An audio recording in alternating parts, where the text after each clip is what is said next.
Another game, another defeat for Dundee United. It doesn't matter whether they play at home, at Tannadice, or anywhere else in the country. Dundee United just cannot seem to pick up points. They haven't been able to pick up a win so far this season. They do have 2 draws, but they didn't add to that tally today. They hosted St Johnstone, and St Johnstone, a fellow relegation side, came out 2-1 winners. I say fellow relegation side. I think most people had St Johnstone nailed on to be relegated this season, but Callum Davidson has come out and shown that maybe that won't be the case. They've already pulled a bit of a gap over the sides at the bottom. Fair play to St Johnstone. They were terrible last season, but they have been better this season, and I think they thoroughly deserved this win today. Even though Dundee United did come back into the game late on, as you do, you're down at home, you want to try and get back into the game, you want to try and rescue something, and they tried to, but St Johnstone managed to hold out, and they got the win. So fair play to them. First goal for St Johnstone, it was brilliant. Constantine just launches it up, and the defending here's non-existent. Stevie May's through. Stevie May's through on his own. He runs through. His control, his first touch to bring this down was great. Just with his chest, flicks it in to his path that he's running into.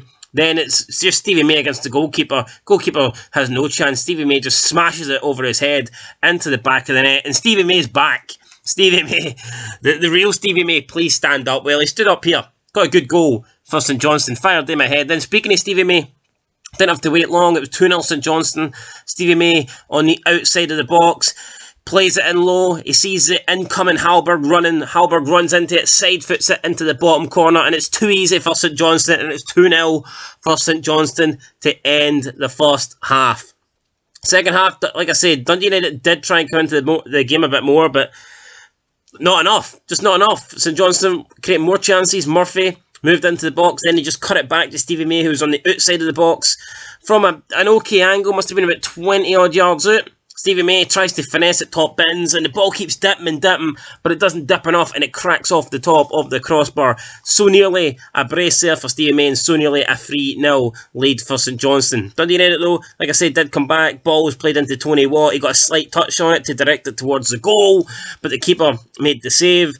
But Tony Watt did eventually get on the score sheet, smashed in a goal with 9 minutes remaining. Keeper couldn't hold on to the original shot, and Tony Watt was there to just smash the ball home, make it 2-1, give Dundee United a chance to get something out of this game. But in the end, no more chances really came. No more clear-cut chances anyway. No more real opportunities. And St Johnstone held on for a 2-1 win. So that makes it 3 games unbeaten now for St Johnstone. They haven't lost at Tannadice for 8 years, and they move up to 8th place on 10 points. So, St Johnstone is good for them. Gets them further up the table, gets them another 3 points. As for Dundee United, man, it keeps them in last place. Like I said, still without a win. Goal difference is minus 18. And albeit, yeah, you can say a Celtic game contributed to half of that. It's still not a good goal difference. It's still becoming close to a point behind most other teams. So, you could add an extra point onto Dundee United here, or even take away a point from them, because the goal difference is getting that high that they are going to probably be a lot behind the other teams that they're battling with for position. So really bad performance today, especially first half for Dundee United. Second half they were a bit better, but not good enough to get something at the game. And it's a big, big win for Callum Davidson's St Johnstone.